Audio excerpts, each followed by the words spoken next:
mas ainda temos mais algumas coisas a falar. Vamos orar, né?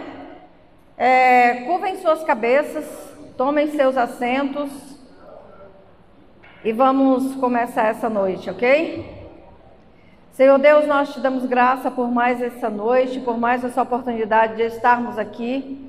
Muito obrigada, Senhor, porque é sempre um privilégio, Pai, podermos aprender mais de Ti, ouvir mais a Tua palavra, sermos realmente, Senhor, conhecedores, Senhor, da Tua vontade, porque a Tua palavra diz, Senhor, que o povo perece por falta do conhecimento.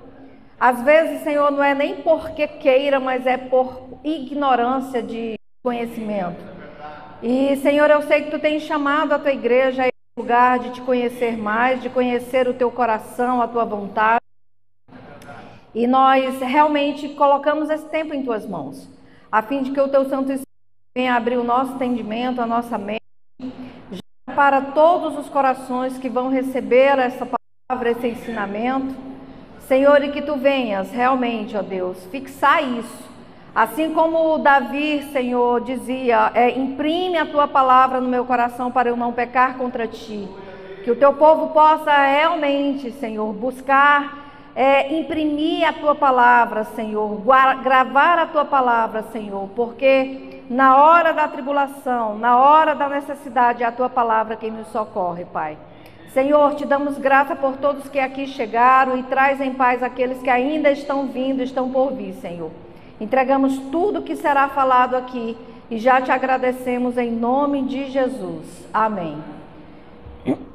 Amém, meus irmãos. Podem assentar? Antes da gente começar, eu gostaria de perguntar a vocês, ficou alguma dúvida daquilo que nós falamos ontem? Alguém quer fazer alguma pergunta antes da gente iniciar? Olha só, eu tenho na verdade é cuidado, né? Eu estava até falando com o pastor Giovanni, esse assunto que nós tratamos aqui não é um assunto fácil para qualquer pessoa ouvir, principalmente pessoas que não conhecem a Cristo, tá? E quando nós falamos em todas aquelas situações, aonde que a igreja estava, quando essas coisas aconteceram, quando esses padrões passaram a ser modificados, aonde que a igreja estava, eu gostaria que vocês entendessem uma coisa. Nós aqui não somos ou não temos esse papel de julgar as pessoas que escolhem viver a vida como elas querem. Cada um faz a sua escolha. Quando eu falo aonde a igreja estava, eu digo no sentido de quando nós acordamos, inclusive todos os cristãos, e aqui entra os evangélicos, os católicos, espíritas, todos aqueles que têm um conhecimento da verdade de Cristo de alguma forma ou de outra, quando nós acordamos, os pequenos grupos já tinham se levantado e inclusive já estavam mudando leis. E a gente precisa entender que não é como eles querem viver. Eles podem viver da forma que eles quiserem, tá? É uma escolha deles. No entanto, a forma como eles querem viver não pode impor a nós viver a vida que eles querem. E nós não podemos nos submeter a isso. Nós já temos uma lei, já temos uma Constituição que ampara todo ser humano, tanto homem como mulher. Então nós não precisamos de mais leis amparando grupos, porque daqui a pouco vai haver apenas justiça para grupos, para classes e não para todo ser humano. A justiça ela precisa ser empregada a todos. Tanto é que eu falo que quando nós formos, agora que a igreja está atentando a esse tempo de política, se envolvendo mais nos assuntos de política, tentando conhecer mais candidatos, e aqui eu não quero falar de política, mas nós precisamos saber que toda a nossa vida passa pela política. Tudo que é decidido na educação é a política que decide, na saúde é a política que decide, na família, inclusive, é a política que está decidindo. Não tem como a gente se fechar dentro de uma bolha e não começar a atentar para as pessoas que vão começar a governar na Câmara Federal, na Câmara Estadual, no Senado. E aqui eu não estou dizendo para a gente eleger evangélicos, não estou dizendo isso. Eu estou dizendo para a gente eleger pessoas onde nós conheçamos os programas políticos deles, os programas de governo, e que possamos ver nessas pessoas os valores que nós acreditamos, os princípios e valores cristãos, aqueles que não vão fugir dos nossos valores judaico-patriarcais, conforme Deus instituiu. Já está muito difícil isso, mas tem algo que são pétreas para nós. Nós não somos a favor do aborto. Então nós não podemos escolher pessoas que votem em qualquer situação a favor do aborto. Nós não somos a favor da retirada de vidas. Então, da morte assistida, o que nós chamamos de eutanásia. Então nós não vamos votar em pessoas que apoiam esse tipo de procedimento. Nós não somos a favor de casamentos de que não são homem e mulher, podem viver do jeito que quiser, podem fazer contrato, podem adquirir tudo, contanto que não se mexa na estrutura que Deus criou para a família. Entende? Nós não somos contra eles viverem a vida da forma como eles querem viver.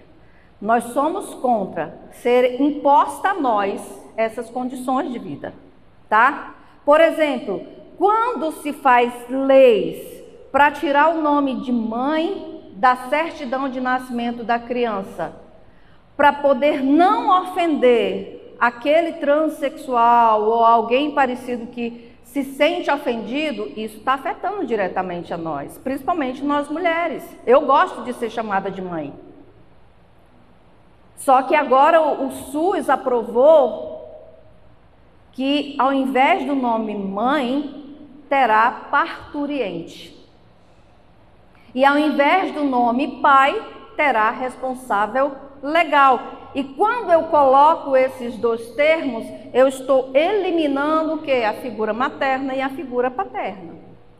São essas coisas que a gente não atenta, que vai começando a colocar a gente ao pé da parede, e quando nós vamos ver, nós vamos precisar aceitar e viver dessa forma. E isso, do jeito que eles não querem nenhuma imposição, nós também não podemos aceitar nenhuma imposição. Existe já uma lei que assegura o direito de todos. É sobre isso que eu estou falando, tá? Quem quiser vive a vida de qualquer jeito, é escolha deles. Contanto que essas escolhas não interfiram de forma institucional as nossas vidas também. E se a gente não se atentar para isso, tá, gente? Essas instituições que já foram por demais afetadas, elas vão passar a sofrer mudanças. E daqui a pouco, você mãe, você pai, você não vai ter mais direito sobre o teu filho na escola. Já é aplicado assim em alguns países, Estados Unidos inclusive. Você não pode mais corrigir seu filho conforme a palavra, porque você pode perder a guarda do teu filho lá. E se essa criança chega dizendo que você aplicou a correção da vara nela, o juiz da infância e do menor vai bater lá na tua casa. Quem tem que educar os nossos filhos não é a escola, não é a igreja. A escola é um lugar de conhecimento, que não pode falar sobre nada de ativismo, militância, inclusive nem influenciar a criança em religião, tá? Esse papel precisa ser de casa e da igreja. A educação é da casa. Nós não podemos terceirizar isso para o governo. E quanto mais nós deixamos eles incluindo leis, resoluções e a gente ficar calado, mais daqui a pouco eles vão tomar conta de tudo e você perdeu o poder legal sobre os teus filhos, sobre as tuas crianças. tá? É sobre isso que nós estamos falando. Que por muito tempo a igreja ficou simplesmente calado, porque disse, mas isso não é problema da igreja. É problema sim, porque nós somos cidadãos, nós vivemos nesse mundo, nós estamos debaixo das leis que regem ainda esse mundo. Nós somos cidadãos, tá? Cidadãos. Então nós não podemos mais ficar de braços cruzados. Eu não estou chamando vocês para serem ativistas, eu estou chamando vocês para serem cidadãos e pessoas de Deus, porque quando nós fazemos a nossa parte a contar do nosso lar, fica mais fácil disso se transferir para as outras esferas, tá certo?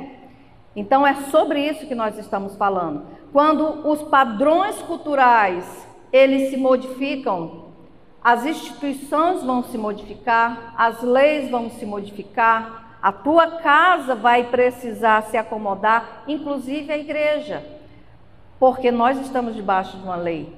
Já tem pastores que foram presos porque se negaram a fazer casamentos, né, de duas pessoas do mesmo sexo.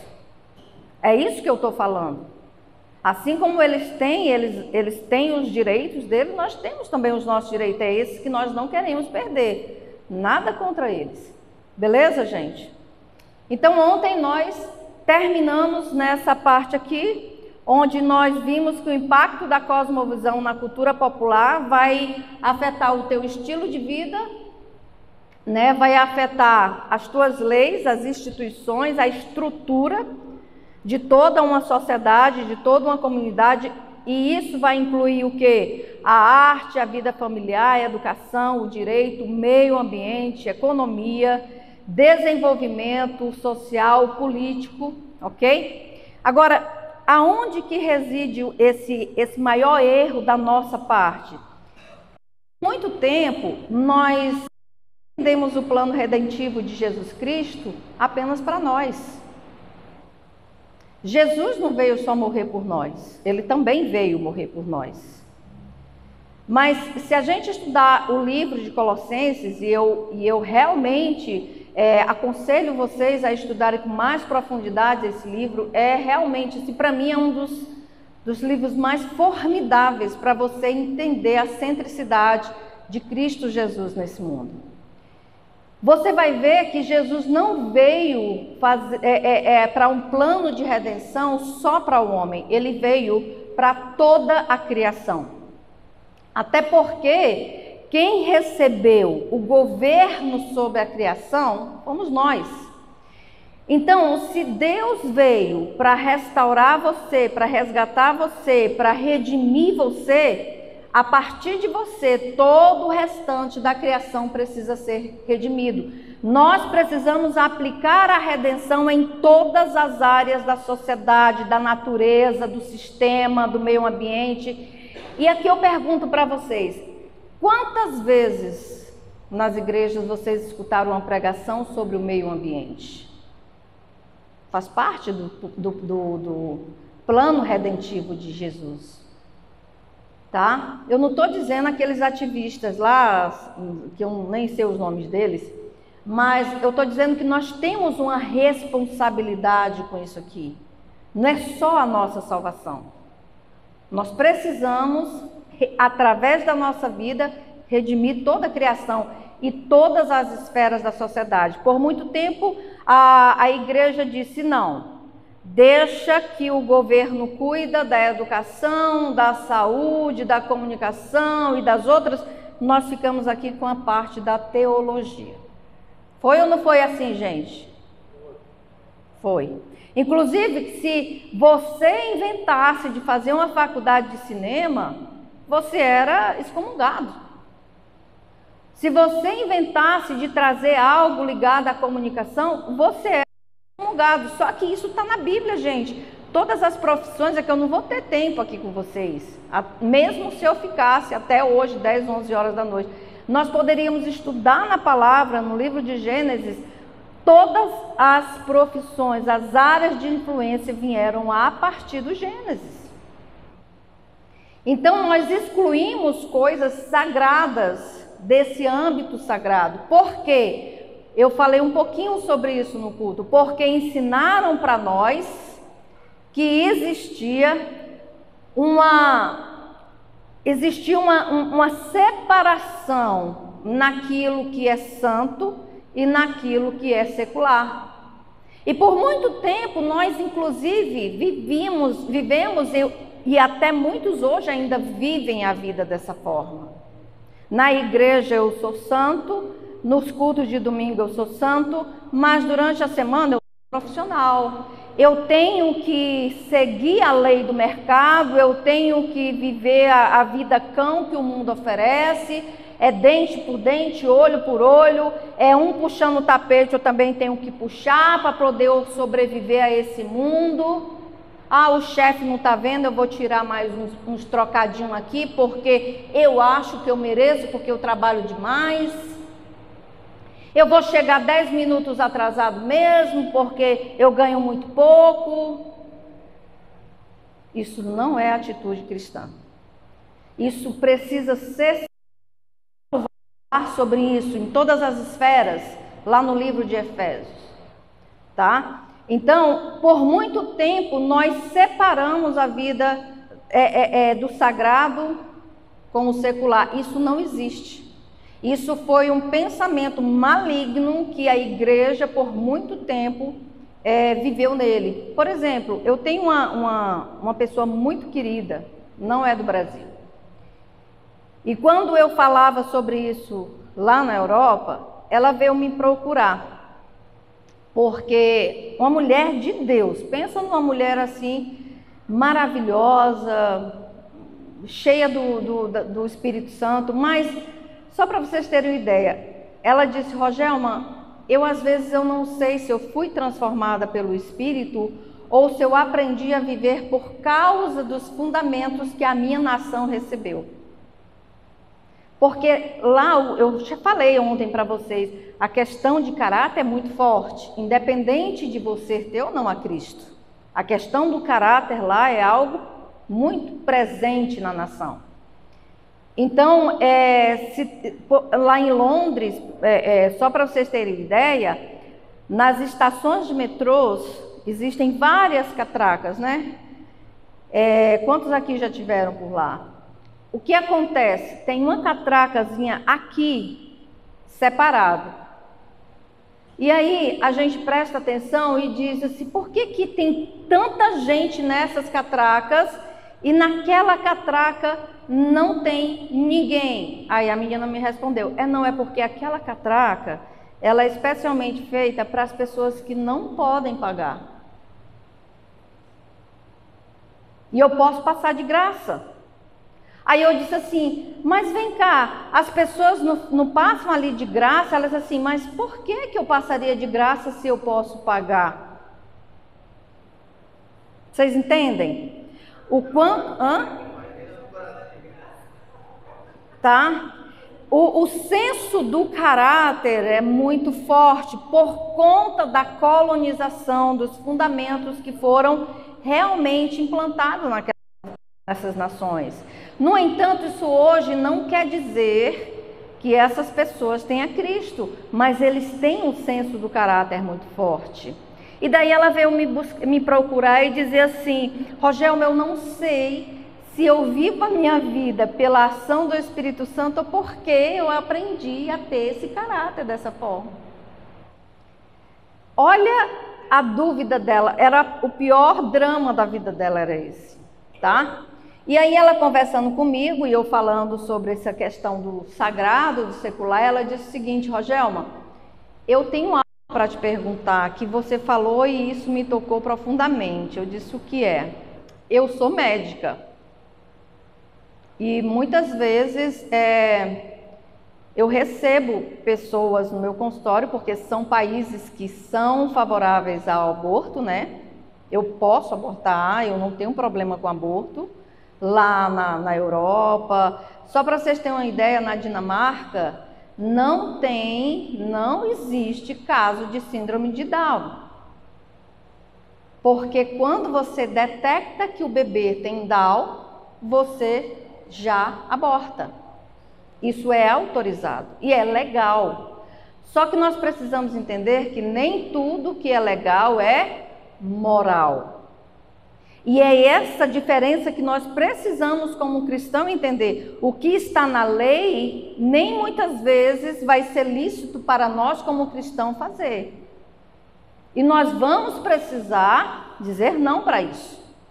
E muitas vezes o dizer não para isso vai te custar o teu emprego, vai te custar perseguição, vai te custar muita coisa. É por isso que Jesus disse: aqueles que aceitarem ser perseguido em meu nome, isso é ser perseguido em nome de Cristo. É quando eu me coloco contra padrões que Deus desautoriza na palavra. É realmente andar na contramão do sistema. E aí ela veio me perguntar: Rogelma, muitas vezes já chega a pessoa lá no consultório com papel de autorização para fazer o aborto e eu preciso aplicar o aborto. Eu disse assim: e como que você se sente? Ela disse: não, eu sei que é errado, mas é o meu trabalho. E aí nessa hora eu fico assim, num jogo, numa sinuca de bico, como diz lá no Nordeste, porque eu preciso falar a verdade. Eu disse assim: antes do seu trabalho, você é discípula de Cristo. Agora, cabe a mim dizer o que é que essa pessoa vai ter que fazer? Não, é a consciência dela em Cristo. É o Espírito Santo que vai dizer para ela: ó, esses dias eu estava atendendo uma pessoa e eu disse: olha, se for necessário, você vai precisar sair do seu emprego. Aí ela disse: mas eu preciso do meu emprego. Eu disse assim: você precisa mais do seu emprego ou de Cristo? Mas, diga, minha irmã.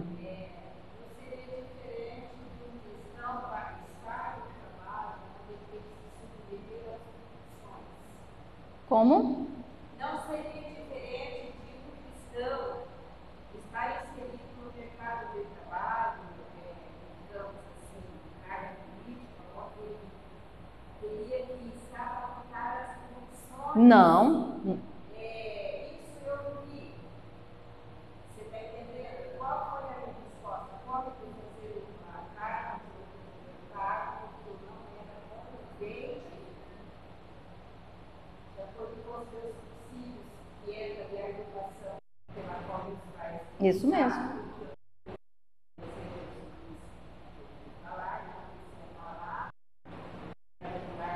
Aham.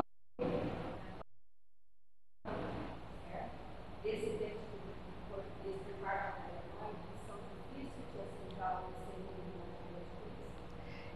mas a gente é isso que você falou, É. questão de caráter. Aham. Aí, mas aí não são questão de caráter, Não. mas aí tem a parte espiritual. É questão de crença. Aí a gente não pode estar nesse lugar, colocando o lugar à disposição, porque eu conheci vários cursos de formações, direitos, Jesus, com as diretrizes. E a gente estava percebendo que esse curso era contigo, porque eu sou em casa de eu tenho o salário mais que eu estava sendo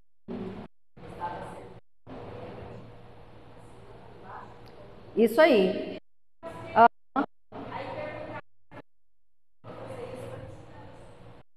Mas o evangelho é para os loucos, né? O evangelho é para os loucos. Então, a pergunta que ela fez, né, para os que vão assistir esse vídeo é que, da mesma forma, a gente precisa aplicar esse princípio quando a gente trabalha em alguma empresa, que nós somos levados a nos submeter a algum problema de fraude, corrupção, algum desvio. Com certeza. Tudo que vai contra o caráter de Deus, eu preciso me opor. Nem que muitas vezes, infelizmente, às vezes a pessoa pode dizer: Rogério, para você é fácil porque você não está na nossa pele. Não, gente. A nossa certeza é que em tudo o Senhor supre. E Ele diz o seguinte: aqueles que me honram, eu honro. Aqueles que me obedecem serão abençoados. Ok? Então, eu preciso acreditar na fidelidade de Deus. Por isso que é muito importante eu conhecer o caráter de Deus. Porque quando eu conheço o caráter de Deus, eu não tenho medo de tomar uma decisão. Porque eu sei quem é o meu Deus e Ele vai me honrar diante da minha postura de obediência ao princípio e o valor que Ele estabeleceu. Ele vai me honrar. Agora, quando eu não conheço a Deus, eu tenho medo. E eu me asseguro aonde? Na estabilidade de um emprego, na estabilidade de dinheiros, na estabilidade de pessoas. E não podemos criar as nossas expectativas nessas coisas. As nossas expectativas precisam estar em Deus. Para o mundo que não conhece quem nós conhecemos, isso vai ser loucura. Mas para nós não, isso vai ser obediência. Então, quando nós vamos eleger pessoas, às vezes as pessoas dizem assim, eu vou eleger cristãos. Eu digo assim, quem te garante que cristão vai governar para o povo? Nós não temos que eleger pessoas para governar para a igreja. Nós temos que eleger pessoas que vão trazer um governo justo para todos, não é só para nós. Não é só para nós. Agora, seria maravilhoso se nessas esferas de influência nós tivéssemos cristãos comprometidos com a verdade. Porque o fato de eu ser cristão não me garante o meu comprometimento com a verdade. Só quem vai se comprometer com a verdade é aquele que está disposto a perder a vida por Cristo. Quando ele fala hoje sobre perseguição, nós não temos ainda uma perseguição de armas, né, de bombas, nós não temos, mas a nossa perseguição, se você for prestar atenção, é pior. São perseguições ideológicas, onde você precisa sim sair desse armário e dizer, eu acredito dessa forma, porque o meu Deus é esse. E às vezes nós ficamos camuflados nos nossos lugares de trabalho, sendo conivente com erros, com fraudes, tá? Com roubos. E nós ficamos calados porque nós aprendemos que é o meu emprego. Na igreja eu entendo a verdade, mas no meu emprego eu preciso me adaptar àquele lugar que eu estou. Isso é mentira de Satanás. É por isso que, mais uma vez eu digo, cadê os 40 milhões de brasileiros cristãos que conhecem a Cristo e não mudam o sistema? É porque não entenderam ainda isso. Não existe sagrado e secular, existe sagrado. Tudo que eu faço, desde o meu papel de pai, desde o meu papel de mãe, desde o meu papel de filho, de estudante, de profissional, tudo ele precisa estar dentro dos padrões cristão bíblico. Por isso nós precisamos desenvolver uma cosmovisão cristã bíblica. E para isso, gente, não tem outra alternativa. É buscar a palavra, é buscar o coração de Deus, é se submeter a estudar as Escrituras. Paulo fez isso de uma forma, eu acho que vocês já perceberam que eu amo demais falar sobre Paulo, né? Paulo fez isso de uma forma extraordinária, numa época extremamente perigosa. Se vocês lerem a carta de Filemon, o que é aquela carta? Não é só uma carta de amor ao filho, é uma carta de quebra de paradigmas de um sistema de escravidão. Você sabe o que era naquela época ele dizer para Filemon, recebe Onésimo não como mais escravo, mas como um filho que ele é para mim, como um irmão, porque agora você já conhece a Cristo. Não existe mais essa distinção de escravo, ele é teu irmão. Naquela época onde praticamente todos os judeus, a maior parte dos judeus eram escravos. Um romano tinha 200 escravos, ou mais, é uma estatística bem alta. Paulo dizer isso naquela época, gente, é a quebra de um paradigma muito grande. Ele dizia: agora nós estamos em Cristo. Ele um dia te deu prejuízo, ele te causou dano, mas ele foi útil para mim. Tanto é que o nome Onésimo significa útil. Ele disse: olha, ele é útil para mim. E eu podia muito bem falar a você, com a autoridade que eu tenho, como Paulo, aquele que te apresentou a Cristo. Mas eu não faço isso. Eu falo como Paulo, o velho. Recebe ele como você recebe ao meu filho. Ele já estava ali quebrando estruturas de cosmovisões, padrões daquele tempo. E ele está chamando nós a fazermos isso também. As cartas de Paulo, gente, são tratados de quebras de paradigmas. E que nós, às vezes, muitas vezes, nos envergonhamos de falar sobre isso, quando hoje, para uma mulher dizer: eu sou submissa ao meu marido, parece que é assim uma dificuldade, porque hoje o empoderamento da mulher faz com que ela queira ser rival do homem, do esposo, ou até melhor do que este homem. Só que a Bíblia manda ser submissa. E não há nenhum problema a isso, porque ele também precisa amar, assim como Cristo amou a igreja. Ele precisa dar a vida por ela. Aí eu pergunto para vocês, mulheres: se vocês têm um homem que dá a vida por você, que te ama, que te respeita, que te trata como Pedro diz, uma porcelana super frágil, um cristal que não pode ser apertado porque pode ser quebrado, você não vai querer se submeter a esse homem? Claro que vai. O mundo é que está perdendo. Essas mulheres do mundo que estão perdendo. Mas nós somos privilegiadas de ter esse entendimento. Entende? São quebras de paradigmas que a Bíblia coloca no meio de nós, mas que hoje a igreja, infelizmente, com os padrões que estão vindo para dentro dela, nós estamos deixando isso de lado, dia após dia, dia após dia. E é essa busca, essa volta às Escrituras, volta à palavra, que Jesus está propondo a nós. Você quer avivamento? Volta à palavra. Não existe avivamento sem a formação de um caráter em Cristo. Não existe. O real avivamento é quando a igreja se colocar nesse lugar de total submissão e conversão ao que é do coração de Deus. Esse é o verdadeiro avivamento. Ok? Bora seguir aqui. Então eu falei um pouco sobre isso aqui, tá? Nós não temos essa distinção. Ele foi perseguido por Hitler, inclusive morto no regime nazista, por pensar desse jeito, porque ele era teólogo, filósofo, e ele ensinava, começou a ensinar isso nas faculdades. É claro que Hitler não queria isso, né?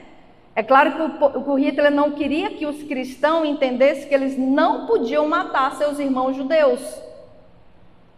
E aí Hitler elimina Bonhoeffer da jogada, mas os ensinamentos dele até hoje estão aqui. Inclusive eu aconselho vocês a buscarem alguns livros dele. Ele tem um livro que para mim é o melhor que tem sobre discipulado, é fantástico. A leitura é um pouquinho difícil, mas os ensinamentos são muito bons, tá? Então hoje nós entendemos que não existe sagrado e secular, que nós chamamos de raciocínio e esfera. Não existe uma esfera aqui e outra. Enquanto eu estou nessa, eu sou desse jeito. Quando eu vou para outra esfera, eu mudo a chave e mudo de vestido, mudo de roupa, não existe isso. Ou eu sou cristão, 24 horas, discípulo de Jesus, não é apenas ser cristão, é ser discípulo, ou eu não sou. Tá? Vamos correr aqui, que aquele relógio me persegue. Tá, eu vou passar rapidinho para vocês algumas informações sobre isso aqui que é muito importante. E eu gostaria de dar uma lição de casa para vocês, tá? Vocês vão ler para mim quando chegar em casa e tentar identificar isso daqui no capítulo 1 de Romanos, do 17 ao 32. vocês vão conseguir identificar essas estruturas certinhas de quando Paulo fala sobre como o homem se rebelou contra o Criador, lá em Romanos 1, 17 ao 32. Esses 3 tipos de cosmovisão são os mais conhecidos, existem outros, no entanto, são esses aqui os mais fortes, os mais predominantes em todas as sociedades, tá? Inclusive aqui no Brasil. Nós temos o animismo, o teísmo bíblico e o secularismo, ok? Para cada quadradinho desse, né? Para cada sequência, aqui, ó, você vai ver que existe uma pergunta aqui para ela, tá? Qual a realidade primordial do animismo, do teísmo bíblico, da natureza, e assim sucessivamente. E nós vamos tentar trazer de forma bem sucinta a resposta dessas perguntas para vocês começarem a pensar em que lugar vocês se encaixam, tá bom? O Romanos 1 vai mostrar isso de forma muito bacana para vocês. Pena que a gente não vai ter tempo de separar em grupo, ler Romanos 1 e fazer essa discussão. 1, 17 ao 32, tá? Então, qual a realidade primordial de cada um desses tipos de cosmovisão? Quando nós falamos da cosmovisão animista, qual é a realidade primordial? Como que ela surge, né? Aqui tem o Brahma. O Brahma é real. O que é o Brahma? É todo um sistema místico. O Brahma não existe algo de concreto. Quantos assistiu aquele filme Matrix? Quantos assistiu o Avatar? Todos filmes animistas, onde o Brahma existe, uma realidade fora desse corpo.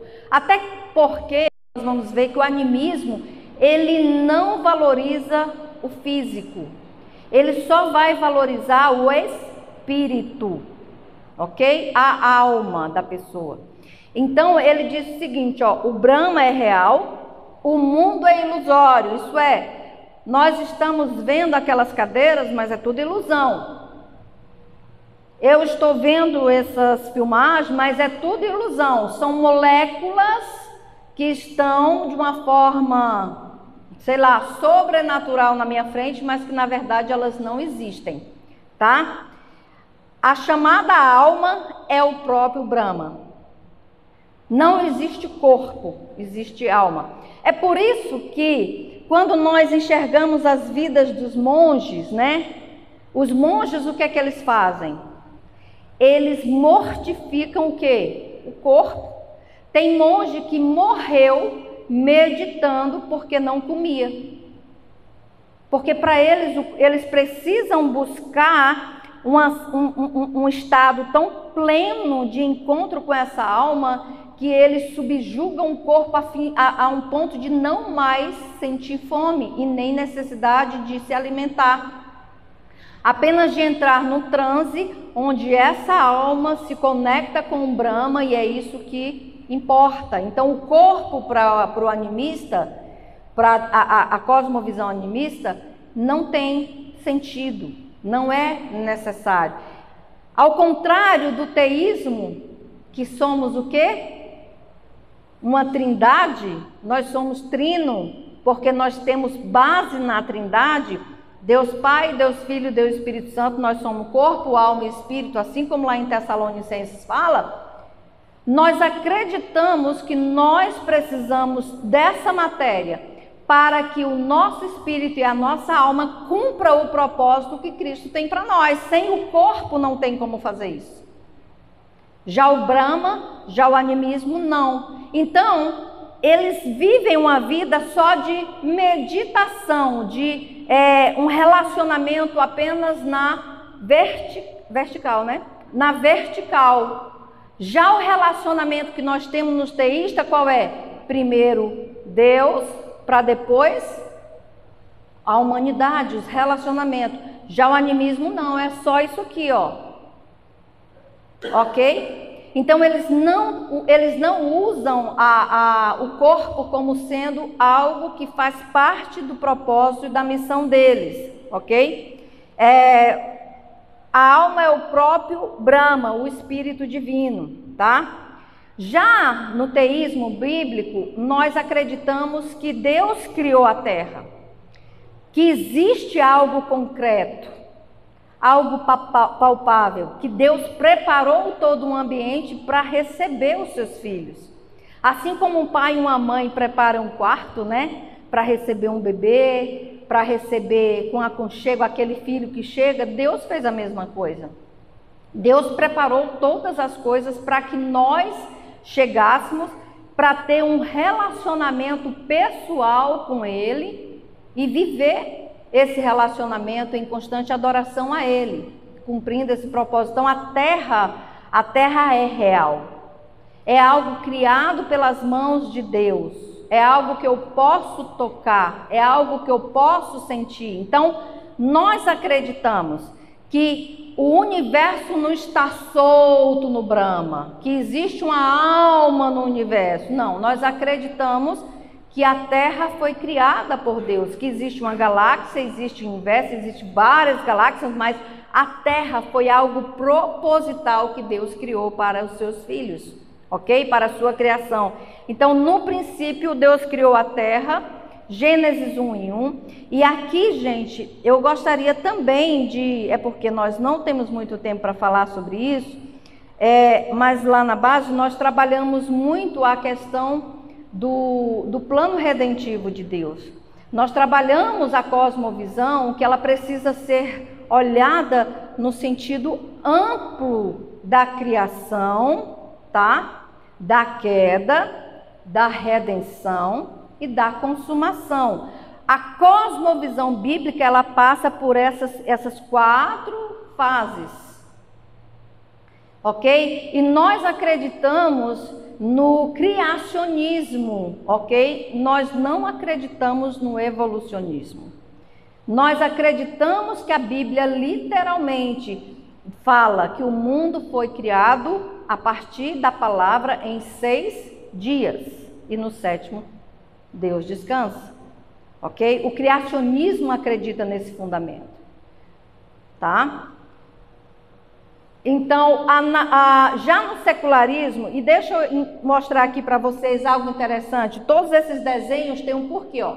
Você está vendo esse quadradinho aqui do animismo? É apenas um. O que é o interessante aqui é que você não vê outra participação aqui, apenas o que? A alma. Já aqui no criacionismo, nós vemos aqui, ó, Deus conectado à criação, tá? Deus está presente em toda a criação e Ele não some dessa criação, porque existe aí teorias de que Deus fez a criação, Deus criou todas as coisas e deixou o homem à mercê dele mesmo, que é assim que o secularismo pensa. Olha só o secularismo, é um ponto de interrogação. Será que existe um Criador? Será que existe outra vida além das nossas aqui?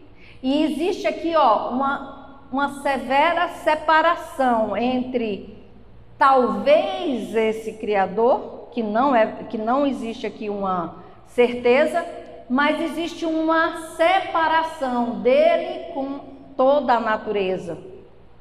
O que é que ele está dizendo?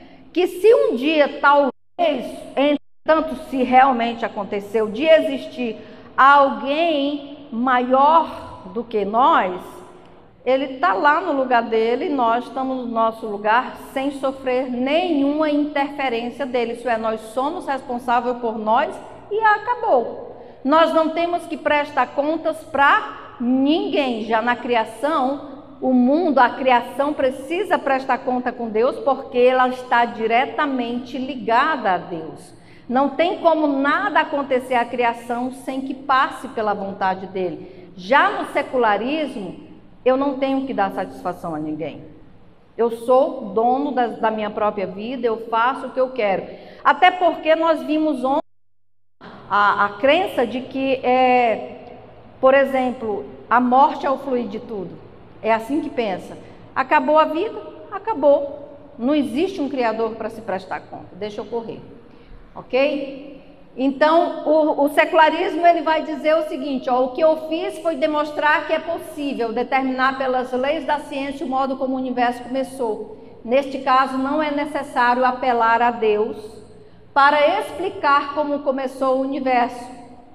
Se isto não prova que Deus não existe, pelo menos prova que Deus não é preciso para nada.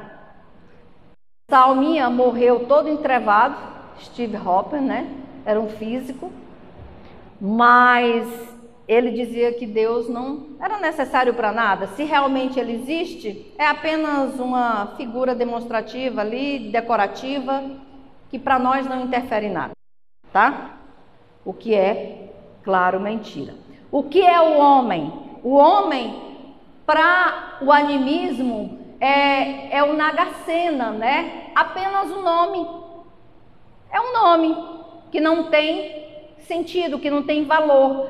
Nós apenas carregamos um nome porque se precisa ser chamado de alguém. Mas que esse nome para nós não nos identifica, porque o nosso corpo não existe. Apenas a nossa alma. Então, o que é importante no homem é apenas a alma. O corpo, o nome dele, a identidade dele para eles, para o animismo, é indiferente, tá? Já no teísmo, veja aqui, ó, que o homem aqui tem apenas o quê? Uma sombra, tá? Uma nebulosazinha aqui, né? Que dentro tem a alma, mas por fora não quer dizer muita coisa. Aqui já no teísmo, o que é que nós podemos verificar no homem teísta? Ele tem coração e ele tem mente. É aquilo que a palavra sempre conecta, a mente e o coração, aonde nós temos nossas crenças, aonde nós pensamos, aonde nós sentimos Deus é no coração. Nós temos a certeza que Deus existe aqui. Nós não precisamos que ninguém prove isso para a gente. Então, o homem, a partir do teísmo bíblico, é uma pessoa que sente, é uma pessoa que ama, é uma pessoa parecida, semelhante ao seu Criador, Deus. E aí, nós somos essas pessoas que diz para Deus, eu te louvo porque me fizeste de modo especial e admirável. Nós podemos amar assim como Deus ama, tá? Já no secularismo, o que é que vocês enxergam nesse homem aqui? Apenas o quê? Boca e estômago. O que é que isso significa? Eu sou só eu, o meu egoísmo, a minha vontade, o que eu quero, o meu desejo. Por que que a gente faz jejum? Porque se você puder dizer para o teu estômago, você não vai comer, quem manda aqui sou eu, você pode dizer para todas as outras vontades que ela não manda em você. Porque o estômago é algo difícil de você dominar. E a tua boca é algo difícil de você fechar. Então, o homem secular, ele vai viver pelo próprio prazer. Ele vai buscar as vontades dele. Então, somos poeira das estrelas, isso é, acabou esse corpo, acabou, vamos voltar no pó e definir, não existe mais nada para nós depois disso. Então, comamos e bebamos, pois amanhã morremos. Nós vemos essa frase lá, Paulo falando, né? É uma mentira, porque as pessoas vivem de uma forma como se o mundo fosse acabar amanhã e elas precisam fazer tudo que elas precisam para ser felizes, buscar a felicidade. Isso é o homem secularista. Gente, eu estou correndo só porque a gente precisa correr, tá? Mas está dando para entender? Tranquilo. Então, quem é a natureza? No animismo, ele diz, este mundo é transitório, da mesma forma. Existe só uma nebulosa. São ciclos, ciclos e mais ciclos. Isso aqui não é verdadeiro.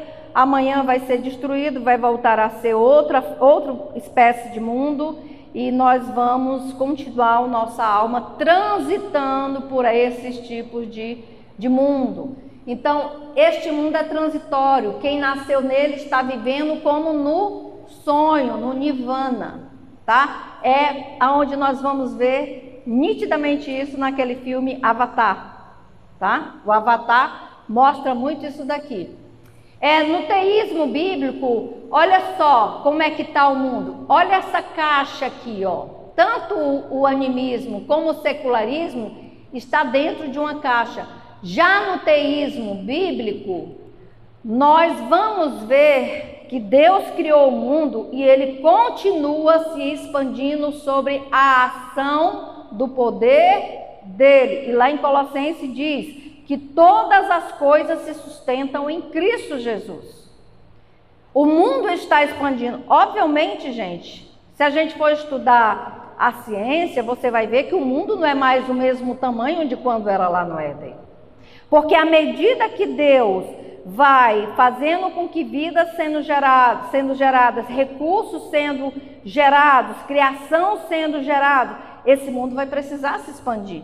Mas o que é que o secularismo diz? Que não, que o mundo não se expande, que o mundo é isso daí e acabou. Já no teísmo bíblico, nós aceitamos a criação, veja bem, a criação que está evoluindo com a ação e o poder de Deus.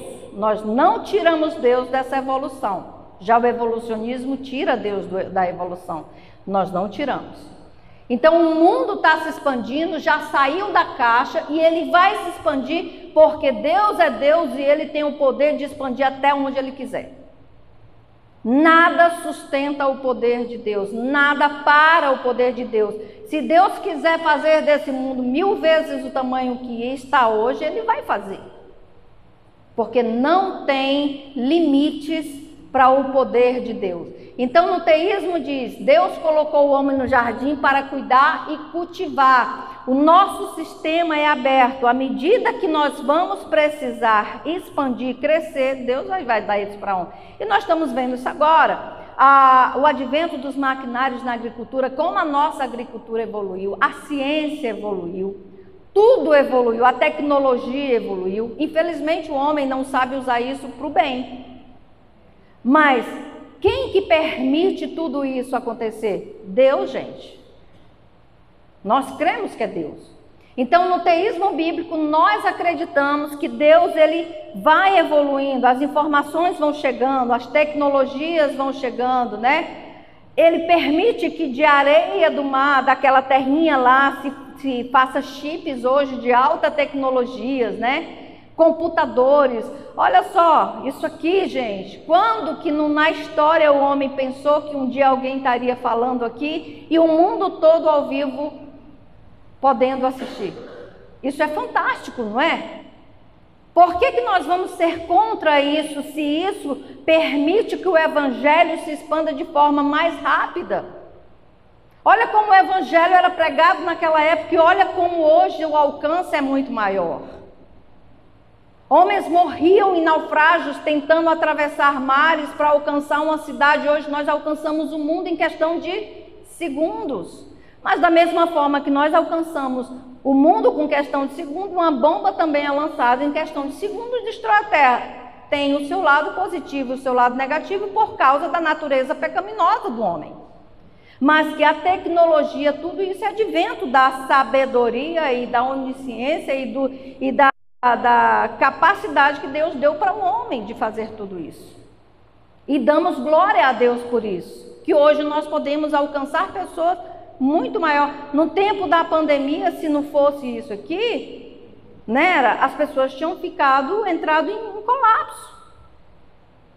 Na pandemia, a internet ajudou muita gente e continua ajudando, veio para ficar, tá?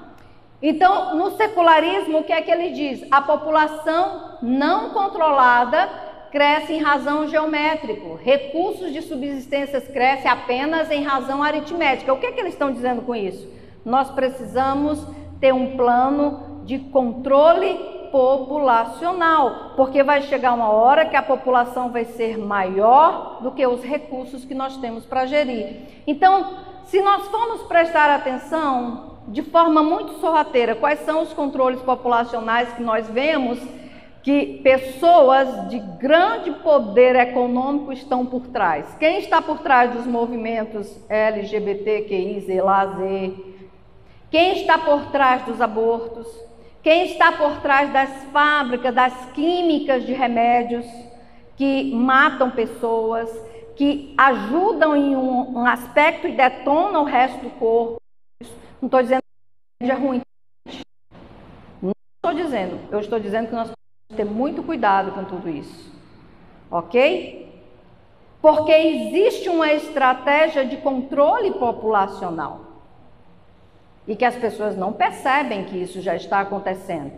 Quando eu injeto o dinheiro em movimentos feministas, o que é que eu estou dizendo? Eu estou controlando a população. Por quê, Rogério? Porque as mulheres que fazem parte desse movimento, elas são a favor de aborto, elas não querem família, elas não querem filhos. E quando eu entro nessa questão, eu estou o quê? Controlando a população. Quando eu injeto movimentos homoafetivos, dizendo que homens podem produzir filhos, duas mulheres podem produzir filhos, eu estou controlando a natalidade do planeta. Quando eu injeto dinheiro nos governos a fim de serem aprovados leis para mortes assistidas, abortos, o que eu estou fazendo? Eu estou fazendo o controle populacional. Vocês já pararam para pensar sobre isso? E nós precisamos nos impor contra tudo isso. Nós temos o dever, porque nós fomos colocados para governar essa terra. O pastor já olhou ali para o relógio, eu também. Bora correr. Ok? O problema é que eu gosto de falar, tá, gente? A história no animismo diz que o mundo é uma dança, né, de ciclos de destruição e equilíbrio entre vida e morte. Shivas é o destruidor. O que ele está dizendo aqui? No animismo, geralmente o que é que o animismo prega? Que quando eu morro, eu volto em outra encarnação. O que é que ele está dizendo? É um ciclo que nunca acaba. Eu sempre vou estar voltando na minha alma em um outro corpo, cumprindo um karma ou um propósito, e eu morro e volto sucessivamente. Isso é uma dança. Essa dança não para nesse ciclo. Já o que é que o teísmo fala? Olha que coisa mais linda. O que é isso daqui, gente? A nossa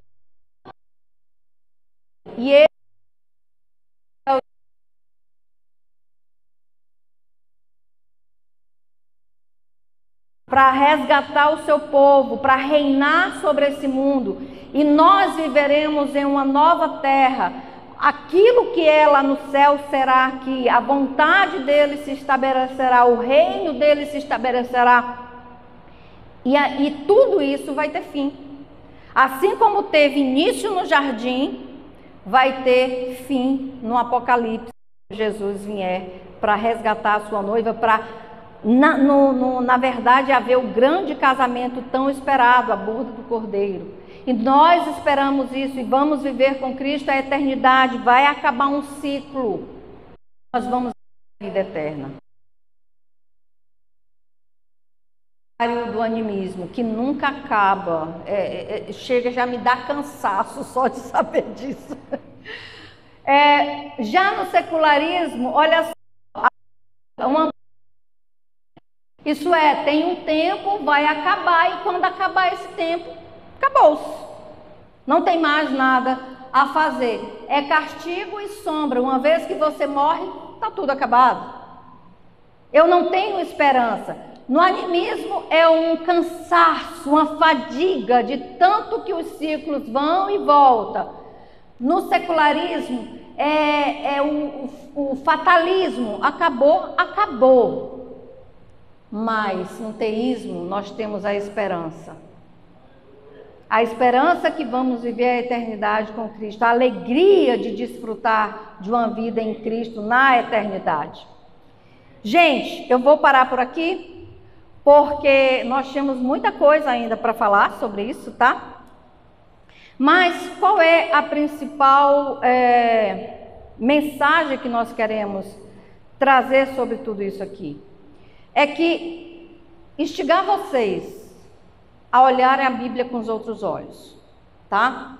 Instigar vocês a perceberem que vocês não estão aqui como apenas enfeites. Que a nossa vida não tem sentido somente acordar, sair para trabalhar, voltar para casa, pagar conta. Isso não é isso, gente. A nossa vida é muito mais do que isso. Nós temos um propósito, nós somos peças fundamentais aonde Deus nos plantou. E nós precisamos ser respostas a tudo isso. Nós precisamos nos posicionar como os discípulos de Jesus Cristo. Mesmo que isso leve você a perder seguidor no Instagram, mesmo que isso leve você a perder amizades, mesmo que isso leve você a perder empregos, mesmo que isso coloque você num processo à parte, mas Jesus vivia à parte. Nós precisamos seguir no contrafluxo desse mundo. Nós não podemos estar no fluxo desse mundo. Eu amo a abertura do The Chosen. Começa com um cardume indo numa direção, aparece um peixinho numa direção oposta, daqui a pouco são 12, 13 peixinhos andando na direção oposta. E nós precisamos saber que a direção oposta machuca. Quem tentou um dia, ou quem já viu o Rei Leão fugindo contra o fluxo da manada? Alguém assistiu o Rei Leão? Você vai ser pisado, vai. Você vai ser empurrado, vai. Você vai até perder sua vida, vai. Mas vai perder por amor a Cristo. Aleluia. Mas o fluxo não é a nossa mão. A nossa mão é o contrafluxo. E se você não estiver nela, eu te peço para você fazer uma reflexão profunda da tua vida. E começar a pedir a Deus para te mostrar. Para você se colocar nesse lugar, que não é fácil, mais uma vez, tá? Mas Jesus disse que a nossa vida aqui seria fácil. Mas Ele também não disse que esse é o nosso lugar. Nós não somos cidadãos dessa terra, nós somos cidadãos do céu. Ele disse que nós estaríamos nesse mundo e nós iríamos sofrer tribulações, mas Ele disse que estaria conosco até a consumação dos séculos. E eu acredito nas promessas, porque Ele jamais deixou de cumprir uma promessa. Então eu convido você a fazer essa reflexão. Eu convido você a se levantar onde você está aí e a fazer um voto com Deus, a realmente fazer um compromisso com Deus. E mais do que isso, eu convido vocês a se aprofundar mais nesse tema. Gente, isso é apenas 1% de tanta coisa que tem para se fazer, tá? Para se aprender. Se vocês entenderem realmente o que é ter uma cosmovisão cristã bíblica, nunca mais vocês vão ler, assistir um filme, ouvir uma música sem pensar. Eu não estou dizendo para vocês pararem de assistir, de ver, de ouvir nada. Eu estou desafiando vocês a não simplesmente sentar e deixar aquilo ali manipular a mente de vocês. Tenham o controle daquilo que vocês estão vendo. Analisem o que vocês escutem. E compare com as escrituras. Sejam iguais os de Bereia. Compare com as escrituras. Não deixem as pessoas dizer para vocês o que é verdade relativa. Hoje nós vivemos na relativização da verdade. Verdade para você, contanto que você não mexa com a minha, está tudo certo. Não é verdade. A verdade é Deus. Não existe outra verdade fora de Deus. Ok? Não aceite a relativização da verdade. E lutem contra isso. Se imponham em amor, tá, gente? Em amor. Não adianta a gente querer ser arrogante, donos do saber. Não. Nós não entramos em brigas, nós apenas defendemos o Evangelho em amor, tá bom? Não sejam influenciados, sejam influenciadores. Ok? Então eu gostaria que você fechasse seus olhos e nós vamos orar. Nós vamos realmente fazer aquela autoanálise que nós fazemos na ceia, né? Examine-se, pois, o homem a si mesmo. Examine-se você aqui agora. Será que eu tenho tido cosmovisão bíblica? Ou será que a minha cosmovisão ainda é muito distorcida por secularismo e por animismo?